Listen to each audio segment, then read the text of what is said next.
Hi, everybody.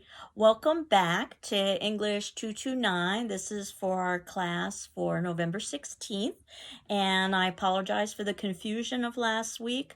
Basically, I was under the impression that Monday was Veterans Day, so I had canceled class, and it turns out that Wednesday was Veterans Day. And in looking over the syllabus and trying to figure out what might be the least confusing option for us, since I had already canceled class on Monday, was just to honor Veterans Day on Wednesday and not have class. So that would have meant that we didn't have class at all last week, which gave you an additional piece of time to read Dracula, our longest text. So that's not necessarily a bad thing. And you can see that in the notes below, and this will also be in our syllabus and other documents folder, I have adjusted the course outline accordingly. So you can see last week, which was week 11th, on the 9th and the 11th, there was no class. And then this is week 12, today's class. We're putting closure onto Dracula, which I had hoped to do last week, but that's okay. We're doing it today. And then on Wednesday, the 18th, we are talking about H.P. Lovecraft, and I've selected 3 of his short stories. And you can see that I've given an extension for the journal on Dracula. Those of you who might have already handed in the journal, certainly thank you.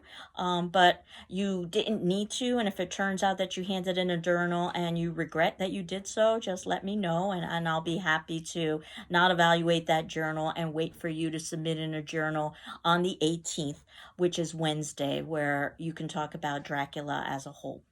And then you can see that week 13, we are moving into the 23rd and the 25th of November. This is when we are discussing The Haunting of Hill House, with your journal being due on the 25th at Wednesday on Lovecraft stories. So by then we would have already talked about Lovecraft. And then we finish up in week 14 on the 30th of November, The Haunting of Hill House. And then we move forward to our very last text, which happens to be The Exorcist, the beginning of December. And you can see that journal number 6, The Haunting of Hill House, will be due on December 2nd.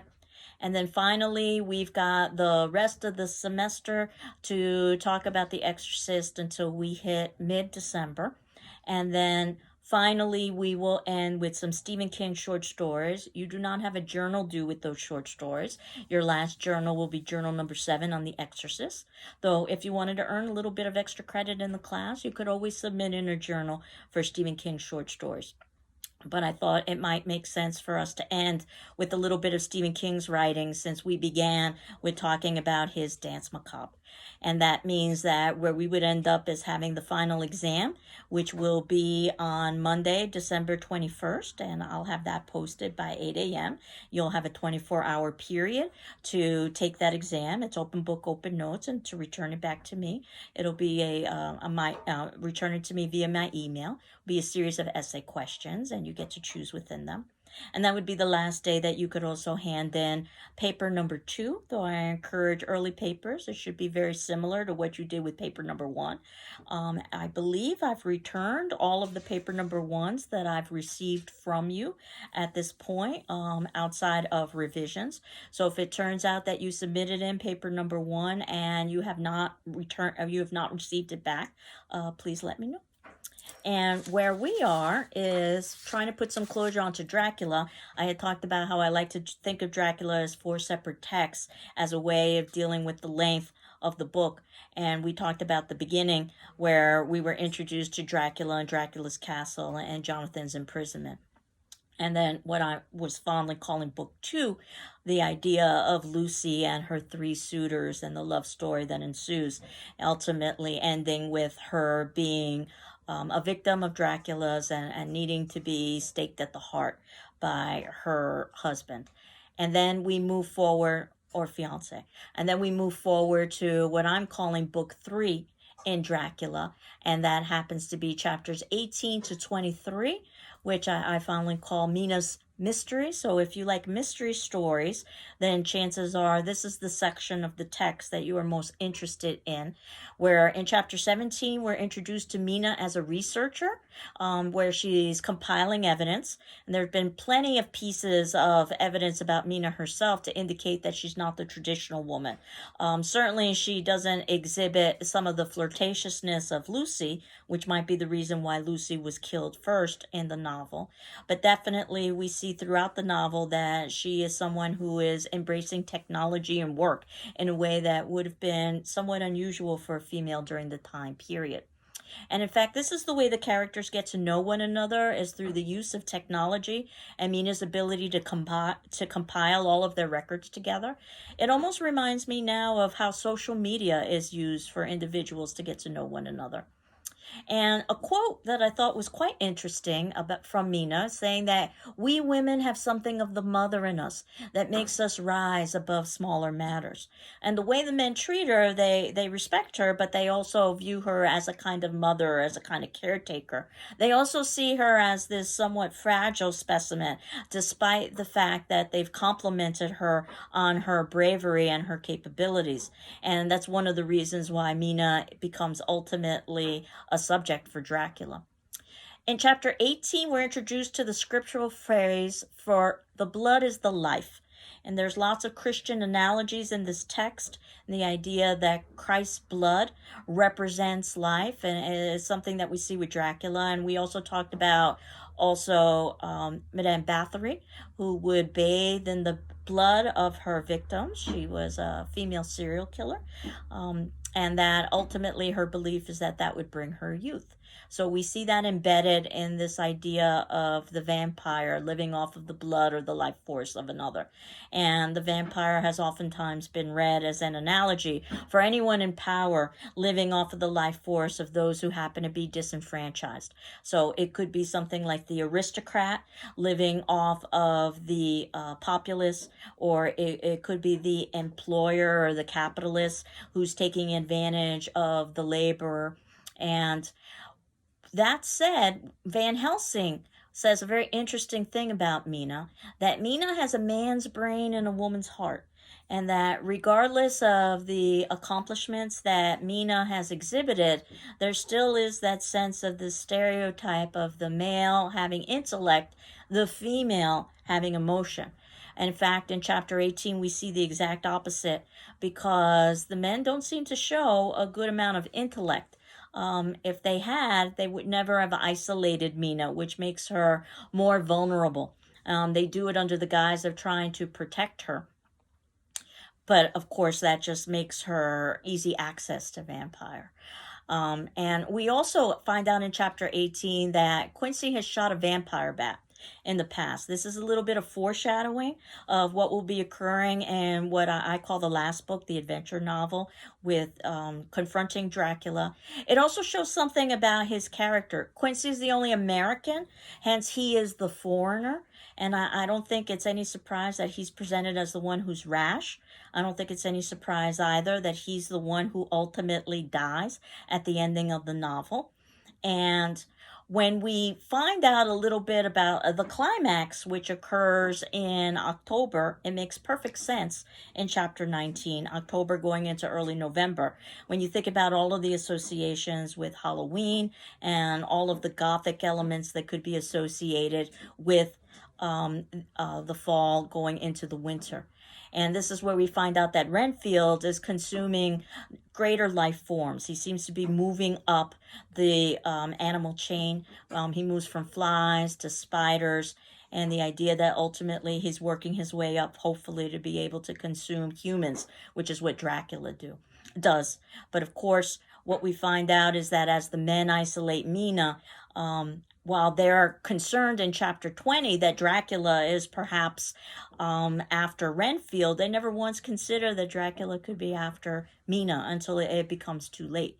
And what we see in chapter 21, actually, that Quincy chases after the vampire after it attacks Mina, again showing how he's rash, but also very brave. And Mina drinks, at the ending of that section, Dracula's blood. Now, this is a role reversal from what we usually expect with vampires. It's also a plot device so that she can see Dracula's thoughts to where we get in the ending. But perhaps the most interesting part of this book, so to speak, Mina's Mystery, is how we are introduced to vampire lore. And we've gotten a little bit of vampire lore previously, but specifically, and for me, this would be chapter 18, page 243, we are introduced to the vampire, and I just wanted to read you some select sections to illustrate how our pop culture understanding of vampires really does come from the text Dracula. The Nosferatu do not die like the bee when he sting once. He is only stronger. Now, Van Helsing is speaking, so he's supposed to be speaking as English as a second language. He is only stronger, and being stronger, have yet more power to work evil. The vampire which is amongst us is of himself so strong in person as 20 men. He is of cunning more than mortal, for his cunning be the growth of ages. He has still the aids of necromancy, which is, as his etymology imply, the divination by the dead. And all the dead that he can come nigh to are for him at command. He is a brute, and more than a brute. He is a devil in callous, and the heart of him is not, he can, within limitations, appear at will when and where and in any form of the forms that are to him. He can, within his range, direct the elements, the storm, the fog, the thunder. He can command all the meaner things, the rat, the owl, and the bat, the moth and the fox, and the wolf. He can grow and become small, and he can at times vanish and come unknown. And then Van Helsing continues on talking about the vampire on page 245. But he's known everywhere that men have been in old Greece and Rome and Germany, India and China and so forth and so on. So we get a little bit of the history here. And then Van Helsing continues and says, the vampire live on and cannot die by mere passing of the time. He can flourish when that he can fatten on the blood of the living. Even more, we have seen amongst us that he can grow younger, that his vital faculties grow strenuous, and seem as though they refresh themselves when his special pabulum is plenty. But he cannot flourish without this diet, he eat not as others. Even friend Jonathan, who lived with him for weeks, did never see him eat, never. He throws no shadow, he makes in the mirror no reflect, as again Jonathan observed. He has the strength of many of his hand. Witness again Jonathan, when he shut the door against the wolves, and when he helped him from the diligence too. He can transform himself to wolf, as we gather from the ship arrival in Whitby, when he tear open the dog. He can be as bat, as Madame Nina saw him on the window of the Whitby, and as friend John saw him fly from this so near houses, and as my friend Quincy saw him at the window of Miss Lucy. He can come in mists which he create. That noble ship's captain proved him of this. But, from what we know, the distance he can make this mist is limited, and can only be round himself. He come on moonlight rays as elemental dust, as again Jonathan saw those sisters in the castle of Dracula. He becomes so small, we ourselves saw Miss Lucy, ere she was at peace, slip through a hairbreadth space at the tomb door. He can, once he find his way, come out from anything or into anything, no matter how close it be bound or even fused up with fire. Solder, you call it. He can see in the dark, no small power this, in a world which is half shut from the light. Ah, but hear me though. He can do all these things, yet he is not free. Nay, he is more prisoner than the slave of the galley, than the madman in his cell. He cannot go where he lists. He is not of nature. He who is not of nature has yet to obey some of nature's laws. Why, we know not. He may not enter anywhere at the first, unless there be someone of the household who can bid him to come, though afterwards he can come as he please. His power ceases, as does that of all evil things, at the coming of the day. Only at certain times he hath limited freedom. He can be not at the place whither he is bound. He can only change himself at noon or at exact sunrise or sunset. These things are we told, and in this record of ours we have proof by inference. Thus, whereas he can do as he will within his limit, when he hath his earth home, his coffin home, his hell home, the place unhallowed, as we saw when he went to the grave of the suicide at Whitby. Still, at other times, he can only change when the time come. It is said, too, that he can only pass running water at the slack or the flood of the tide. Then there are the things which so afflict him that he has no power over, as the garlic that we know of, and as for things sacred, as this symbol, my crucifix, that was amongst us even now, when we resolve to them he is nothing, but in their presence he take his place far off and silent and with respect. There are others too which I shall tell you of, lest in our seeking we may need them. the branch of the wild rose on his coffin. Keep him that he move not from it. A sacred bullet fired into the coffin, kill him, so that he be true dead. And as for the stake through him, we already know of its peace, or the cut off head that giveth rest. We have seen it with our eyes. So this gives you a little bit of the idea of where much of the vampire lore was included so that popular culture had a general understanding of the vampire. And then when we move into what I'm calling book 3, the adventure novel, or I'm sorry, book 4, the adventure novel, chapters 22 to 27. And this is where we're going to get our resolution. We're going to get these long chase scenes as well. So if you like action adventure, this might be a good place for you to have some interest. In chapter 22, Jonathan vows to join Mina as a vampire very gallantly if it turns out that they can't cure her. Of course, they do cure her for our happy ending. We continue with our puns. Chapter 23, we're told that there's a great deal at stake.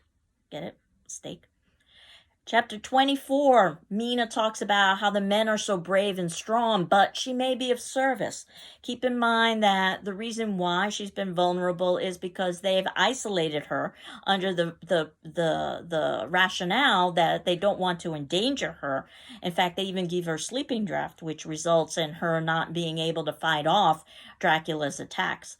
If they had just included her in the community, which is one of the messages of the Gothic, that there's strength in community, but once we isolate ourselves, once we become solitary, that's when we become vulnerable. We've seen this over and over again in many texts. Chapter 25, this is where Mina is able to give her observation that the Count is a criminal and a criminal type. And we see that here she is indeed using her, quote, man's brain, so to speak, and that she's able to have reason and rationality. And she has more insight than many of the other characters who are surrounding her. And then we move to chapter 26. And I think it's quite telling. It's a small detail, but Quincy has to stay with Mina because the other men can't be spared because Quincy is the only one who doesn't speak any foreign languages. And if that's not a commentary on America and Americans, I don't know what is. That the others who are from other cultures, Britain, for instance, they can speak multiple languages, but the American cannot. He can speak only English. Chapter 27, this is where Quincy dies gallantly to save Mina, which goes to show how honorable Americans are. But I think it's also telling that Stoker has decided to kill off Lucy, the woman who had perhaps loose morals, and also to kill off Quincy, our foreigner, the American. Especially when there was concern earlier on in the novel, or at least there was expression earlier on in the novel that if America keep breeding men like Quincy, then she's going to be a great power indeed. And the subtext in that is that ultimately Britain might lose its position of authority, which is also one of the concerns with Dracula, a kind of reverse imperialism, if you will, where Dracula comes to conquer the lands with his own culture and his own behavior. And the way he does so is by taking mostly the women, which could be very much a concern that could parallel things like immigration and perhaps even our present time, the dilution of culture.